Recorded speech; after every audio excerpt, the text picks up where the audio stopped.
Hello guys, welcome back to my YouTube channel. आज हम start करने वाले हैं क्लास 12th केमिस्ट्री का चैप्टर 1 सॉल्यूशन। तो स्टार्ट करते हैं। सॉल्यूशन जो है ना, दो टाइप से मिलके बना है, सोल्यूट और सोलवेंट। सोल्यूट मतलब कि डिजोल्व होएगा और सोलवेंट जिसमें डिजोल्व होएगा। सोल्यूट की लेस क्वांटिटी होएगी, सोलवेंट की ज़्यादा क्वांटिटी होएगी। जैसे कि एग्जांपल, पानी में हमने शुगर डिजोल्व करी, जो पानी है उसकी क्वांटिटी ज़्यादा होगी, वो हो गया हमारा सोलवेंट। सोल्यूट उसमें हमने शुगर डिजोल्व करी वाटर के अंदर, तो जो शुगर होएगी वो होएगा हमारा सोल्यूट। सॉल्यूशन क्या है? Solution is a homogeneous mixture of two or more than two pure substance. Solution एक होमोजीनियस मिक्सचर है, दो या दो से ज़्यादा सब्सटेंस, प्योर सब्सटेंस का।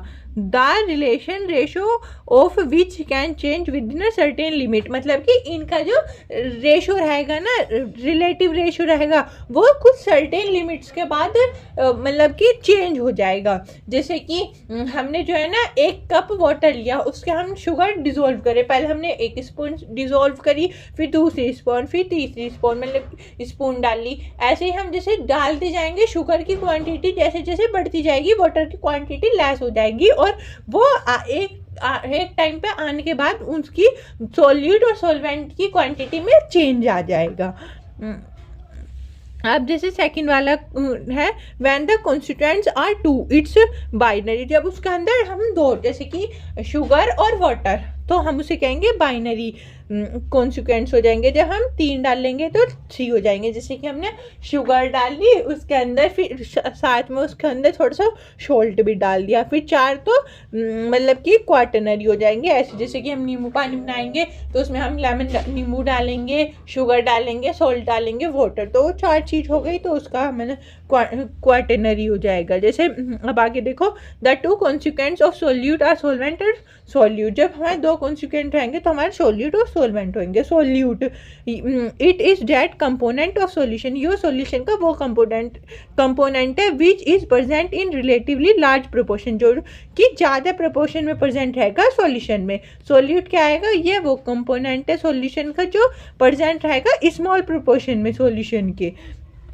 अब है एक्सपेंसिंग कंसंट्रेशन ऑफ सॉल्यूशन की कुछ कंसंट्रेशन है, जैसे कि मास परसेंटेज होती है, वो W/W होती है। इसे हम डिफाइन करेंगे मास of solute per 100 gram of solution. जैसे कि मास ऑफ सोल्यूट का मास, तो मास of solute upon mass of solvent into 100।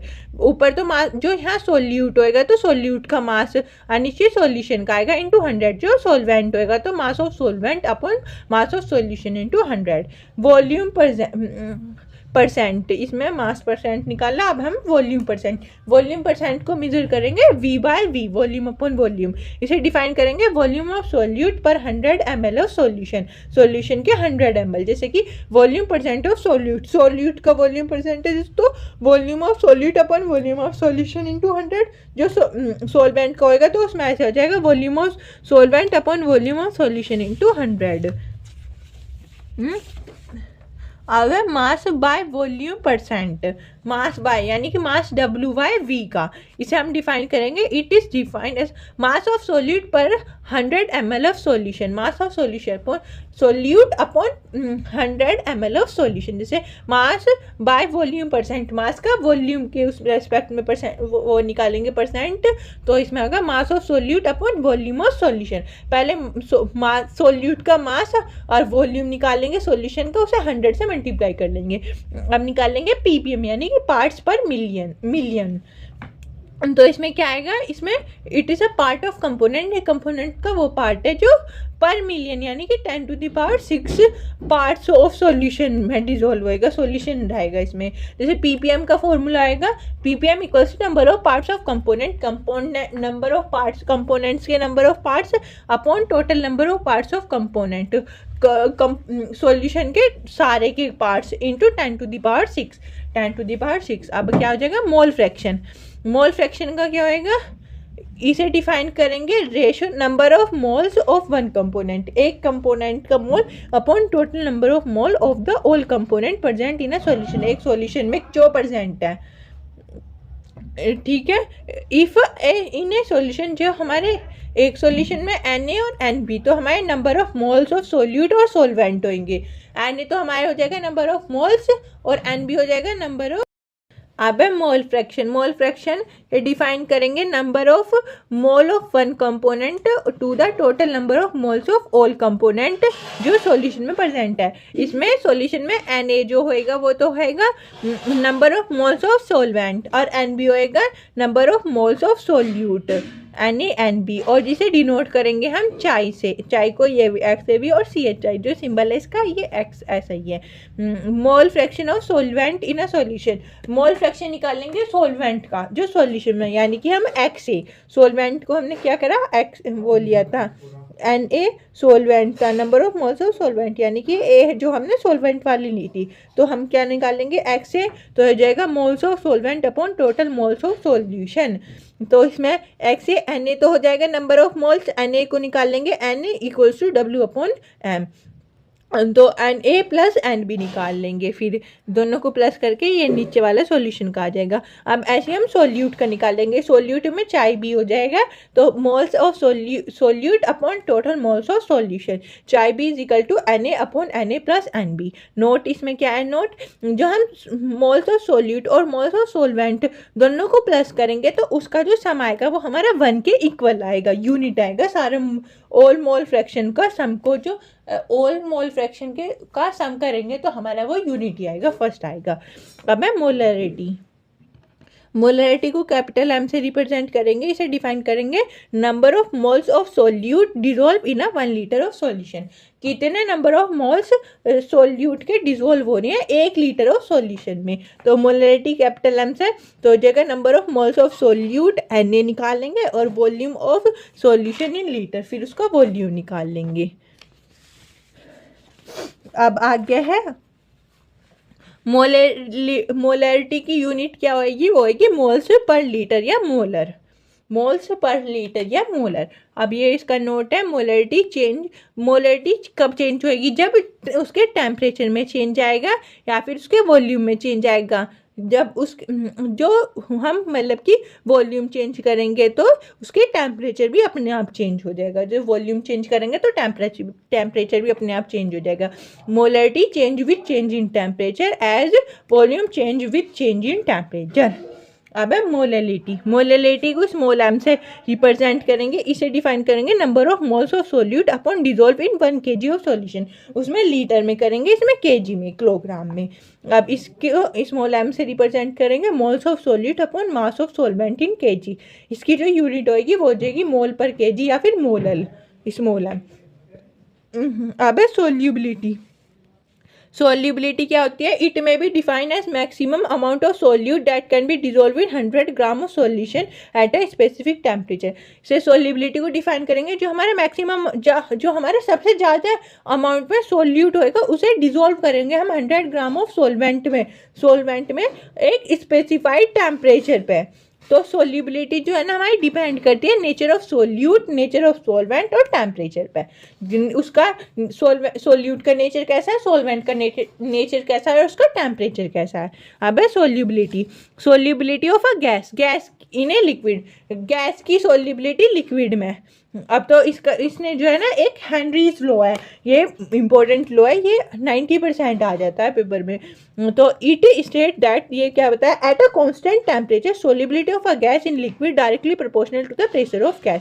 एक कांस्टेंट टेम्परेचर पे सोल्यूबिलिटी गैस की लिक्विड में डायरेक्टली प्रोपोर्शनल आएगी प्रेशर ऑफ गैस के, यानी कि P डायरेक्टली प्रोपोर्शनल टू चाई, और P इक्वल्स टू हो जाएगा, प्रोपोर्शनल हटाएंगे तो KS आ जाएगा, ये हमारा कांस्टेंट होएगा, हेनरी लॉ कांस्टेंट। और ये क्या है, the most commonly use from the Henry law state that, ये मतलब कि ज़्यादा जो बताता है particle pressure of a gas vapour phase is proportional to the mole fraction of a gas in a solution. ये डायरेक्टली प्रोपोर्शनल भी रहेगा मोल फ्रैक्शन की। तो K H directly proportional to temperature, तो टेम्परेचर जो है ना इन्वर्सली रहेगा सोलिबिलिटी के, K H inversely proportional to solubility. और ये तो मैंने अभी बताया था, पी डायरेक्टली प्रोपोर्शनल टू चाई, चाई हटाएंगे तो कांस्टेंट आ जाएगा के एच, उसे बोलेंगे हेनरी लो कांस्टेंट।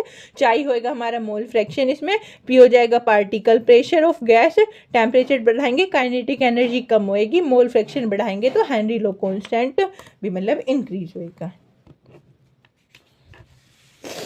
अब आगे देखते हैं limitations of Henry law, Henry law की लिमिटेशंस। ये हेनरी लो कब कब एप्लीकेबल है? The pressure of a gas, जब हमारा गैस का प्रेशर ना तो ज़्यादा हाई हो ना ज़्यादा लो हो, और गैस मतलब कि एक अंडर होनी चाहिए कोई भी केमिकल चेंज, केमिकल रिएक्शन के अंदर, और gas should not undergo associative और डिसोसिएट, ना तो उसका एसोसिएशन होना चाहिए ना उसका डिसोसिएशन होना चाहिए सॉल्यूशन के अंदर। Application of Henry law, Henry law की 3 एप्लीकेशन है। इसमें क्या है, जो कार्बन डाइऑक्साइड की जो सोलिबिलिटी है वो इंक्रीज होएगी सोडा वाटर में। जब कार्बन डाइऑक्साइड को सोडा वाटर के साथ मिक्स करेंगे तो उसकी सोलिबिलिटी इंक्रीज हो जाएगी। एंड सॉफ्ट ड्रिंक द बोतल is sealed under high pressure, और सॉफ्ट ड्रिंक को इसी वजह से हम मतलब कि हाई प्रेशर की में सील्ड करके रखते हैं। जब भी हम कोई भी कोल्ड ड्रिंक की जो सील खोलेंगे तो उसमें एकदम से गैस जो निकलती है वही होती है ये। इसमें क्या है, to avoid the toxic effect, हम टॉक्सी इफेक्ट को अवॉइड करते हैं of high concentration of nitrogen in blood, जो कि हमारे ब्लड में नाइट्रोजन की कंसनट्रेशन हाई रहती है।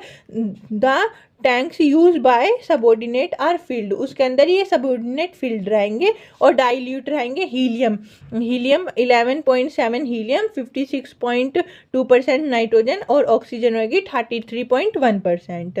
अब है थर्ड, एट हाई एल्टीट्यूड, जब हम पहाड़ों की जगह पे जाते हैं उनका एल्टीट्यूड जब हाई रहेगा तो हमारे जो ना लो ब्लड ऑक्सीजन रहेगी, और क्लाइमेट में जो है ना हमें मतलब कि हम वीक सा फील करते हैं और हमारी जो ऑक्सीजन है वो क्लियर नहीं आती। क्यों? At high altitude low blood oxygen poses climbers to become weak and make them unable to think, उन्हें मतलब कि कुछ क्लियर सा भी नहीं दिखता clearly. With are the symptoms of the condition known as anoxia, anoxia के कंडीशंस हो जाती है, मतलब कि थोड़े से चक्कर आने लगते हैं। वेपर प्रेशर, वेपर प्रेशर क्या होता है, जब हम प्रेशर एक्सटेंड करते हैं, प्रेशर को बढ़ाते हैं तो हमारा लिक्विड सरफेस एरिया जो है इक्विलिब्रियम का वो भी मतलब उसमें भी चेंज आ जाएगा, उसके टेम्परेचर में भी, उसे हम वेपर प्रेशर बोलेंगे। जो प्रेशर में चेंज आएगा वेपर के, वेपर प्रेशर डिपेंड रहता है नेचर ऑफ लिक्विड पे और टेम्परेचर पे। जो हम गैस की सोलिबिलिटी बढ़ाएंगे तो टेम्परेचर कम होएगा, जब टेम्परेचर को डिक्रीज करेंगे तो गैस ऑफ सोलिबिलिटी इंक्रीज हो जाएगी। अब है vapour pressure of liquid, liquid solution का, लिक्विड और लिक्विड के अंदर, इसमें है Raoult's law for a volatile solution solute. ये क्या कहता है, it state that for a solution of volatile liquid the particle pressure of each component directly proportional to mole fraction. इसमें भी ये बताता है कि सॉल्यूशन वोलेटाइल सॉल्यूशन, लिक्विड का जो वोलेटाइल सॉल्यूशन है, पार्टिकल प्रेशर जो रहेगा उसका हर एक कंपोनेंट का वो डायरेक्टली प्रोपोर्शनल रहेगा मोल फ्रैक्शन के का। जैसे इसमें सोल्यूट और सोलवेंट के लिए अलग अलग कंडीशंस है। पी ए पार्टिकल प्रेशर हो गया डायरेक्टली प्रोपोर्शनल रहेगा चाहिए होगा हमारा सोल्यूट, और पी बी डायरेक्टली प्रोपोर्शनल रहेगा चाय बी होगा हमारी सोलवेंट के लिए। और जो हम डायरेक्टली प्रोपोर्शनल का ये हटा देंगे इक्वल्स में आ जाएगा तो पी नोट ए आ जाएगा, ये हमारा यहाँ पी नोट भी आ जाएगा, जो ये हमारा वेपर प्रेशर और प्योर कंपोनेंट होएगा। चाय भी हो जाएगा मोल फ्रैक्शन, पी नोट है पी नोट भी हो जाएगा वेपर प्रेशर और प्योर कंपोनेंट। और जो हम if P is total vapour pressure then according to Dalton's law of particle pressure, तो हमारा डेल्टन्स लॉ पार्टिकल प्रेशर की वजह से क्या हो जाएगा, प्रेशर जो है ना पी ए और पी बी का प्रेशर को ऐड करेंगे तो पी के इक्वल आ जाएगा, टोटल प्रेशर के इक्वल आ जाएगा। इसे ड्राइव करेंगे, पी ए का फॉर्मूला हो जाएगा पी नोट ए चाहिए, पी बी का हो जाएगा पी नोट बी चाय बी, तो इन्हें दोनों का ऐड कर लेंगे। चाय ए हमारा होता है 1 माइनस चाय बी भी, तो फिर इसके अंदर मल्टीप्लाई करवा देंगे, ये फॉर्मूला ड्राइव हो जाएगा P equals to P note A plus P nought B minus P note A chi B. ठीक है। अब आगे है vapour pressure of solution of a solid in liquid. अब इसमें सॉलिड का लिक्विड के साथ, पहले हमने गैस का लिक्विड के साथ करा तो वहाँ पे हेनरी लॉ पढ़ा, फिर लिक्विड का लिक्विड के साथ पढ़ा, और अब है सॉलिड का लिक्विड, सॉलिड इन लिक्विड। इसमें Rouse law for A solution containing a non volatile solid and non volatile solvent. जो हमने उसका लिक्विड का लिक्विड में पढ़ा तो उसमें वोलेटाइल था, अब इसमें नॉन वोलेटाइल आ गया।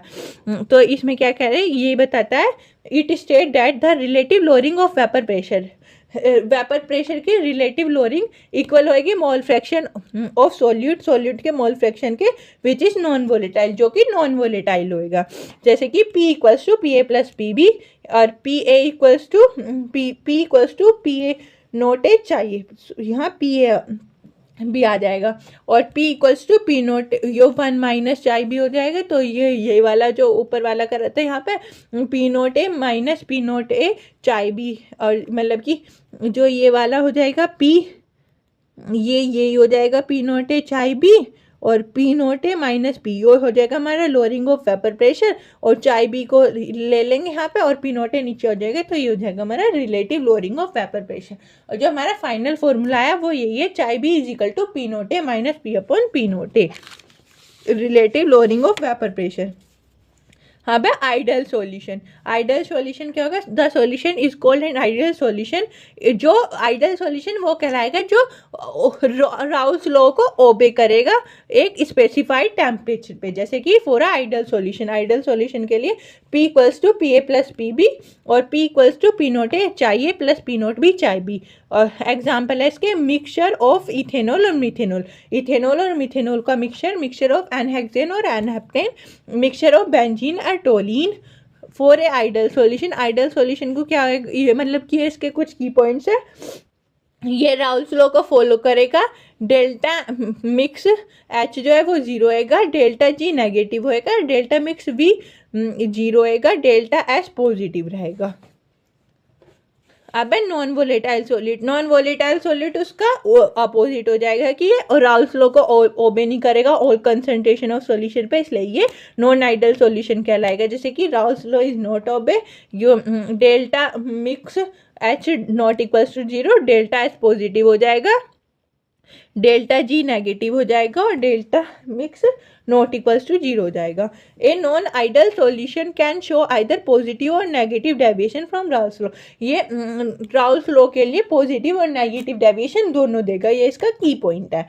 अब पॉजिटिव डेविएशन क्या होएगा, पॉजिटिव डेविएशन वो कहलाएगा जब पार्टिकल प्रेशर हर एक कंपोनेंट का और रिजल्टेंट टोटल प्रेशर ज़्यादा रहेगा। पार्टिकल प्रेशर जो सारे कंपोनेंट का टोटल प्रेशर से ज़्यादा रहेगा than the pressure extend on the basis of Raoult's law, वो राउल्स लॉ के बेसिस पे रहेगा। जैसे पी ए बड़ा रहेगा, पी नोट ए चाहिए, पी बी भी, और डेल्टा एच मिक्स भी, और डेल्टा, तो ये हो जाएगा हमारा पॉजिटिव डेविएशन, और नेगेटिव डेविएशन इसका उल्टा हो जाएगा। और पॉजिटिव डेविएशन के ये एग्जाम्पल हैं ethyl alcohol and water, acetone and carbon disulphate, acetone और बेंजीन, ये carbon tetrachloride and benzene. Negative deviation वो कहलाएगा जो पार्टिकल प्रेशर हर एक कंपोनेंट का रिजल्टेंट टोटल प्रेशर से कम रहेगा, रिजल्टेंट टोटल प्रेशर से कम रहेगा पार्टिकल प्रेशर। जैसे कि P A less than P note A चाहिए, पी बी, ये भी एग्जाम्पल हो जाएंगे इसके HNO3 and H2O, CHCl3 and acetone, acetone का फॉर्मूला होगा CH3CO CH3, एसिटिक एसिड और पायरिडीन HCl और वाटर। अब है एजियोट्रोप और एजियोट्रोपिक मिक्सचर क्या होता है। एजियोट्रोप जो है ना बाइनरी मिक्सचर होएगा, सेम कंपोनेंट, लिक्विड के सेम कंपोनेंट्स का जो बाइनरी मिक्सचर होएगा उसे बोलेंगे हम एजियोट्रोप।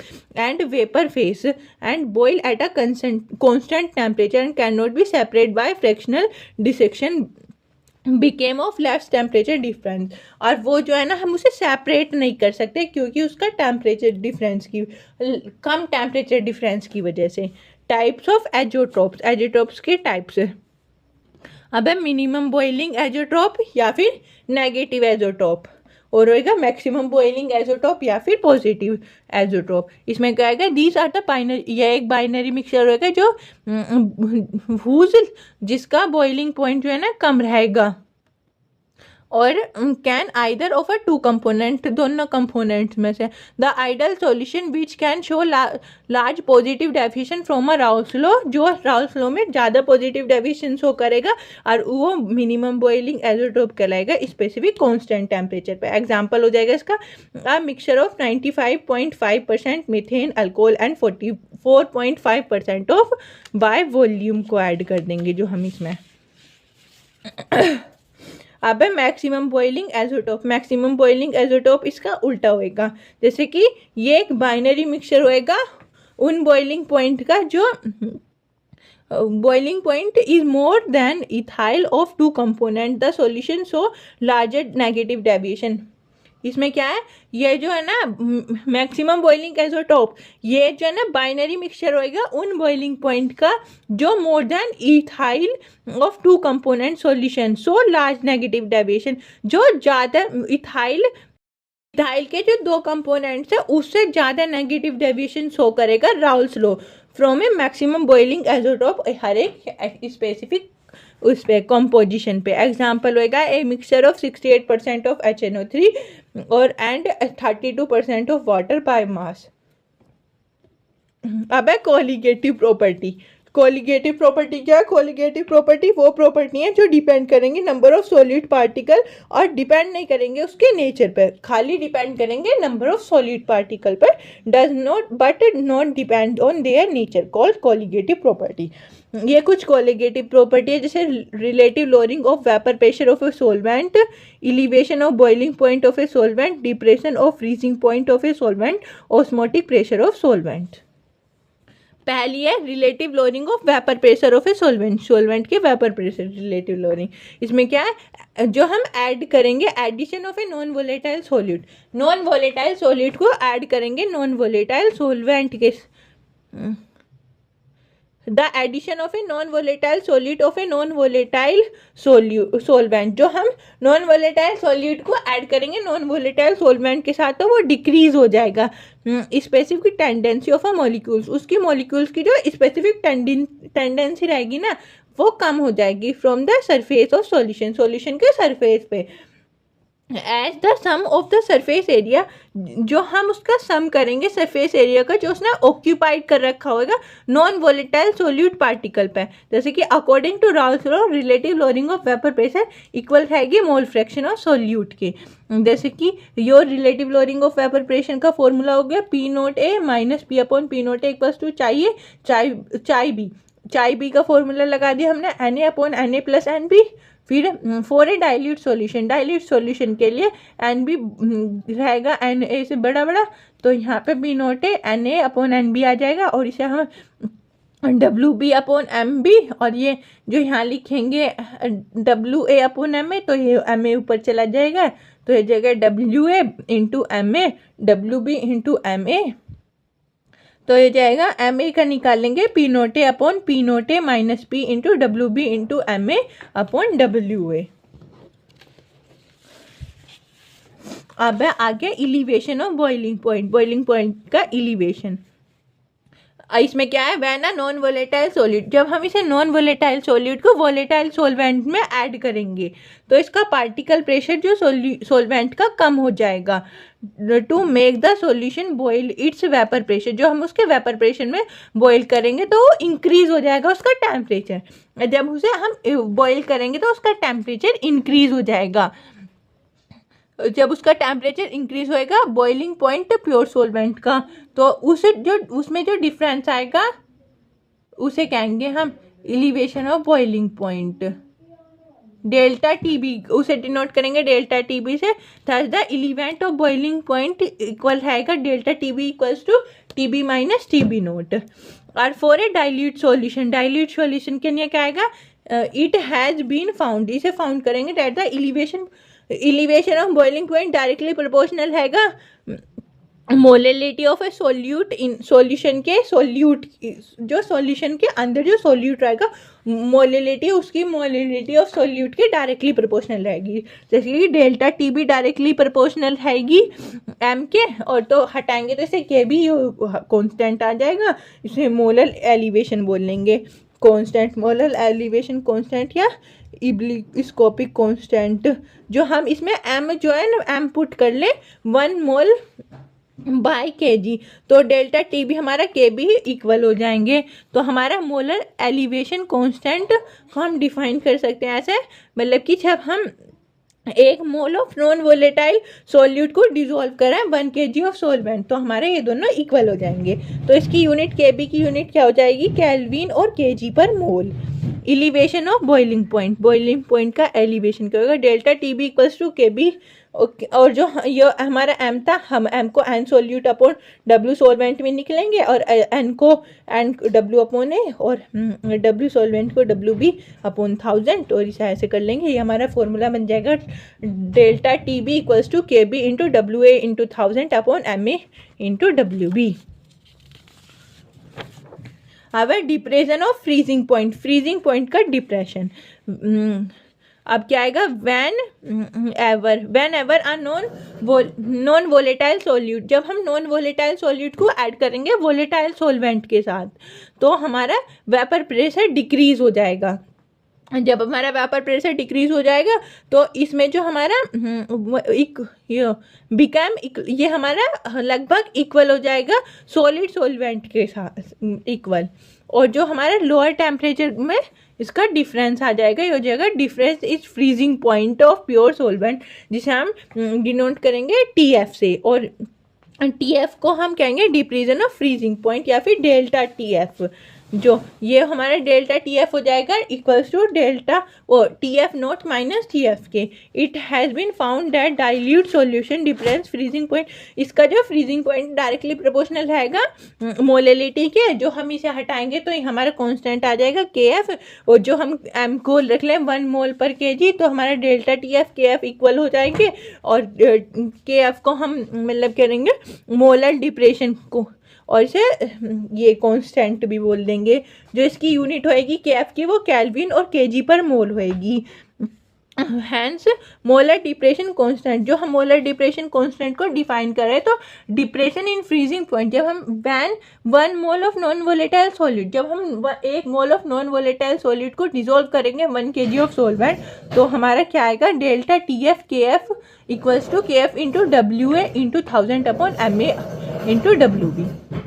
अब है ओस्मोसिस, ओस्मोसिस क्या आएगा, जब हम when a solution is separate, जब हम सॉल्यूशन को सेपरेट करेंगे फ्रॉम इट्स सॉल्वेंट, जब हम सॉल्यूशन को सेपरेट करेंगे उसके सॉल्वेंट से with the help of semi permeable membrane की हेल्प से, there is a spontaneous flow of solvent molecule, solvent molecule का स्पॉन्टेनियस फ्लो हो रहा होगा वहाँ पे फ्रॉम द सॉल्वेंट, सॉल्वेंट में से component of solution compartment, this phenomena is called osmosis. जब हम सॉल्यूशन में से सॉल्वेंट मॉलिक्यूल्स को अलग कर रहेंगे सेमी परमिएबल मेम्ब्रेन की वजह से, जो एक स्पॉन्टेनियस फ्लो हो रहा होगा उनके सॉल्वेंट और सॉल्यूट पार्टिकल्स के बीच में, उसे बोलेंगे हम ऑस्मोसिस। अब है ओस्मोटिक प्रेशर, ओस्मोटिक प्रेशर क्या होगा, जो उसके बीच में जो प्रेशर एक्सटेंड हो रहा होगा, प्रेशर लग रहा होगा, उसे बोलेंगे हम osmotic pressure. Osmotic pressure of a solution is extend that must be applied to a solution to the prevent osmosis. Osmosis को प्रिवेंट कराने के लिए जो प्रेशर लग रहा होगा उसे बोलेंगे हम ओस्मोटिक प्रेशर। तो इसका pi equal to CRT formula होएगा, और C को हम लिख सकते हैं N अपॉन VB, और N का होएगा W अपॉन M, तो ये जगह pi equals to W upon MBRT। C जो हम आएगा कंसंट्रेशन, और उसे बोलेंगे हम molarity. R gas constant, temperature T हो जाएगा, R की वैल्यू हो जाएगी 0.0821 ATM या फिर 0.0831 बार, और 1 ATM में होएगा 0.0831 अपॉन 0.0821 बार। और रिवर्स ऑस्मोसिस क्या होएगा, इसका उल्टा, जो हमारा इफ द प्रेशर, जो हमारा प्रेशर लार्ज रहेगा ऑस्मोटिक प्रेशर से, जो हमारा प्रेशर ज़्यादा रहेगा ऑस्मोटिक प्रेशर से, जो उस पर अप्लाइड होएगा सॉल्यूशन पे, प्योर सॉल्वेंट पे, फ्लो आउट, जो उसका सॉल्यूशन का जो फ्लो आउट होएगा थ्रू सेमी परमिएबल मेम्ब्रेन की वजह से, जो डायरेक्टली ऑस्मोसिस, इस वे से जो डायरेक्टली ऑस्मोसिस होएगा उसे बोलेंगे हम रिवर्स ऑस्मोसिस। यानी कि जो हमारा ऑस्मोसिस हो रहा उसका उल्टा हो जाना है, यानी कि पहले उसमें प्रेशर लग रहा था और जो अब हमारा इसमें इसका ऑस्मोसिक प्रेशर जो अप्लाई हो रहा है सॉल्यूशन पे वो कम हो जाए और प्रेशर जो वैसा प्रेशर जो वो ज़्यादा हो जाए तो उसका उल्टा ही हो जाएगा, तो वो हमारा कहलाएगा रिवर्स ऑस्मोसिस। अब है हाइपोटेनिक सॉल्यूशन और हाइपोटोनिक सॉल्यूशन। एक तो हाइपर हो जाएगा, एक हाइपो हो जाएगा। अब है हाइपरटोनिक सॉल्यूशन। हाइपरटोनिक सॉल्यूशन क्या होगा? Hypertonic solution is any external solution, जो कोई एक्सटर्नल सॉल्यूशन है कोई भी डेट है high solute concentration and low water concentration, जिसकी उसकी सोल्यूट की कंसंट्रेशन तो ज़्यादा है पर वाटर की कंसंट्रेशन कम है, लो है कंपेयर टू बॉडी फ्लूइड की वजह से, बॉडी फ्लूइड की कंपैरिजन पे। इन हाइपोटेनिक सॉल्यूशन, इसका जो हाइपोटेनिक सॉल्यूशन होएगा नेक्स्ट अगली मूवमेंट के वाटर के अगले मूवमेंट की वजह से, तो वो आउट ऑफ द बॉडी के बाहर के अलग कंपैरिजन में अलग हो जाएगा। Cell will be shrink, cell सिकुड़ जाएगी। इसमें हाइपरटोनिक सॉल्यूशन में क्या है, जो हमारा जो अंदर का प्रेशर लग रहा है बॉडी फ्यूल की कंपैरिजन में वो जो है ना कम लग रहा है, वाटर कंसंट्रेशन उसकी कम है, उसकी वजह से जो हमारी शैल जो है ना वो शिंक हो जाएगी। और हाइपरटोनिक में उल्टा हो जाएगा, उसका जो बॉडी फ्लूइड का जो वो होएगा प्रेशर उसके कंपैरिजन में ज़्यादा लग रहा होएगा, कंसंट्रेशन वाटर की ज़्यादा हो जाएगी, तो उसकी वजह से हमारी शैल स्वेल अप हो जाएगी। जैसे the hypertonic solution is any external solution, hypertonic solution कोई भी एक्सटर्नल सॉल्यूशन में that has low solute concentration, उसमें सोल्यूट की कंसंट्रेशन कम हो जाएगी और हाई वाटर कंसंट्रेशन वाटर की कंसंट्रेशन ज़्यादा हो जाएगी कंपेयर टू बॉडी फ्लूइड। तो in a hypotonic solution there is a net movement of water from a solution into a body, उसकी जो नेट मूवमेंट ऑफ वाटर की बॉडी के अंदर सॉल्यूशन की वो ज़्यादा हो जाएगी, तो cell will be swell up, cell ज़्यादा फूल जाएगी, स्वेल हो जाएगी। अब है आइसोटोनिक सॉल्यूशन। आइसोटोनिक सॉल्यूशन क्या है? आइसोटोनिक सॉल्यूशन वह सॉल्यूशन है जिसमें सेम कंसंट्रेशन में osmotic pressure as well as solvent, तो अनोदर सॉल्यूशन के दोनों मतलब कि उनकी कंसंट्रेशन जो है ना सेम हो जाएगी। The isotonic solution is the solution that has the same concentration osmotic as well as solvent as that of another solution, दूसरे सॉल्यूशन की, जैसे कि एक तो ऑस्मोटिक होगी π1 और दूसरे सॉल्यूशन की होगी π2, उन दोनों सॉल्यूशन की जो है ना इक्वल हो जाएगी, तो उसे बोलेंगे आइसोटोनिक सॉल्यूशन। अब है अब नॉर्मल मोलिकुलर मास। अब नॉर्मल मोलिकुलर मास क्या होगी? एक तो हो जाएगा एसोसिएशन, एक हो जाएगा डिसोसिएशन। एसोसिएशन में क्या आएगा? Association of molecular lead to decrease in the number of particle in the solution resulting in a decreasing in the value of colligative property, उसकी कोलिगेटिव प्रॉपर्टी में डिक्रीजेंस हो जाएगा। एसोसिएशन ऑफ अ मॉलिक्यूल्स का association lead करेगा decrease in number of particle pressure in the solution, जो solution के particle pressure होंगे वो डिक्रीज हो जाएंगे, कम हो जाएंगे, जिसका रिजल्ट होएगा decrease in the value of colligative property. Colligative property का भी डिक्रीज हो जाएगा as the colligative property inversely related to molecular mass. Colligative property inversely related रहेंगी मोलिकुलर मास के, therefore high value is obtain, उसकी जो value है obtain high ज़्यादा वैल्यू ऑब्टेन होएगी from molecular mass than normal value के comparison में उसकी मोलिकुलर मास की। अब है डिसोसिएशन में क्या आएगा? Dissociation lead to increase in the number of solute particle, dissociation में इंक्रीज होंगे number of solute particle solution में, जिसका जो उसका जो रिजल्ट आएगा वो आएगा increase in value of colligative property increase हो जाएंगी।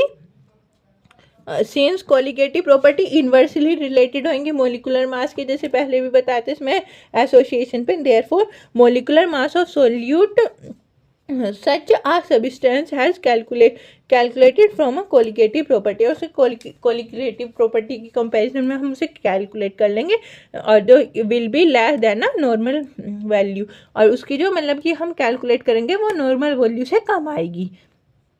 अब है wants half factor. Wants half factor क्या आएगी, जो हमारा आई बड़ा रहेगा तो हमारा होएगा एसोसिएशन, जो हमारा आई छोटा होएगा तो हमारा होएगा एसोसिएशन, जो बड़ा होएगा डिसोसिएशन। ये इसका फॉर्मूला है I-1 इसका होएगा I-1/n-1। अब जो हमारा I इक्वल होएगा 1 का तो हमारा होएगा आइडियल सॉल्यूशन। इसे हम वॉन्ट्स हाफ फैक्टर को कैसे डिफाइन करेंगे, it may be as the ratio of normal molecular mass to the observe molecular mass. Normal molecular mass और ऑब्जर्व मोलिकुलर मास का रेशो, सॉल्यूशन के रेशो का। I equals to normal molecular mass upon the observe molecular mass. I equals to total number of molecules of particle after association और dissociation, total number of particles before association और dissociation. जैसे कि I की value जो आएगी NaCl की हो जाएगी 2, MgCl3 की हो जाएगी 3, AlCl3 की होएगी 4, C6H12O6 की 1, K2SO4 की 3, K4 FeCN6 की हो जाएगी 5। ये मतलब कि यही ज़्यादा होंगी, इन्हें देख लेना ध्यान से। Thank you. इसके बाद हमारा ये चैप्टर ख़त्म होता है। आई होप आपको वीडियो अच्छी लगी हो तो लाइक कमेंट शेयर ज़रूर करना। Thank you for watching.